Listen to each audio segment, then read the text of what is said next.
Bonjour à toutes et à tous, aujourd'hui on va parler de l'IDEX. Alors qu'est-ce que c'est concrètement l'IDEX? L'IDEX c'est une sorte de gros appel à projet qui va restructurer tout l'enseignement supérieur. Les universités vont se porter candidates pour recevoir cette appellation qui va leur donner des subventions supplémentaires.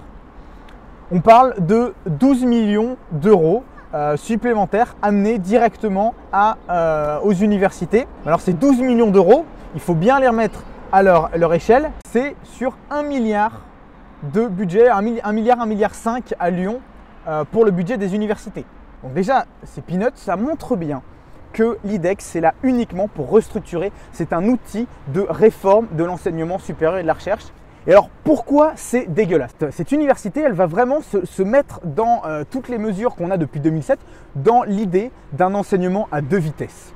C'est-à-dire de type pôle d'excellence avec université américaine, avec chère, avec beaucoup de subventions, et des universités avec des filières poubelles qui seront à la périphérie des villes et dans lesquelles il y aura beaucoup moins de moyens. Vous pouvez croire qu'on est parano, etc. Mais ça, c'est dit dans le rapport. Il y a un rapport Maystadt qui a été créé pour parler de ces IDEX qui s'inscrivent dans un plan d'investissement d'avenir pour rendre une université compétitive, fort rayonnement international. Ils ont sorti des principes incontournables. Et dans ces principes incontournables, qu'est-ce qu'il y a? Il y a la capacité à choisir ses étudiants. On va choisir, on va pouvoir faire un institut à la place de la licence qui permettra de sélectionner sur base de préacquis les étudiants. Il y aura en plus de ça des orientations prescriptives des étudiants. Ça va aussi attaquer la démocratie des universités.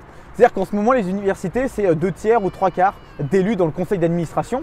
Mais là, ils veulent faire pour cette université cible, qu'ils appellent, qui sera au-dessus de tout, ils veulent faire un mode de gouvernance qui sera 50% de nommés extérieurs, 50% d'académiques. À l'ENS de Lyon, les nommés extérieurs, c'est Lafarge, Sanofi, Natixis.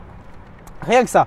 Donc on voit que l'idée, c'est vraiment de ramener les entreprises à l'intérieur de l'université et de supprimer le pouvoir décisionnaire des membres de l'université, étudiants, enseignants et personnels. C'est vraiment une grosse attaque contre la fonction publique avec une précarisation des profs.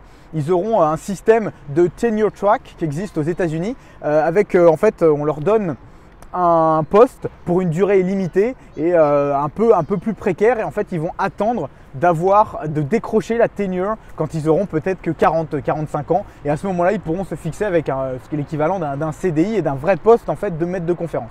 En 3 mots, l'IDEX, c'est d'abord augmenter la sélection, la fin de la fonction publique. En plus de ça, c'est un autoritarisme des universités, des chefs d'établissement. Tout est fait en sous-main par les chefs d'établissement qui se regroupent, qui pondent des textes. L'idée, c'est qu'aujourd'hui, vous vous mobilisiez, vous suiviez un peu les vidéos, vous partagiez ça, vous en discutiez avec les personnels, avec les enseignants, les étudiants, tout le monde tous ensemble, parce que ce sera que tous ensemble qu'on pourra s'en sortir.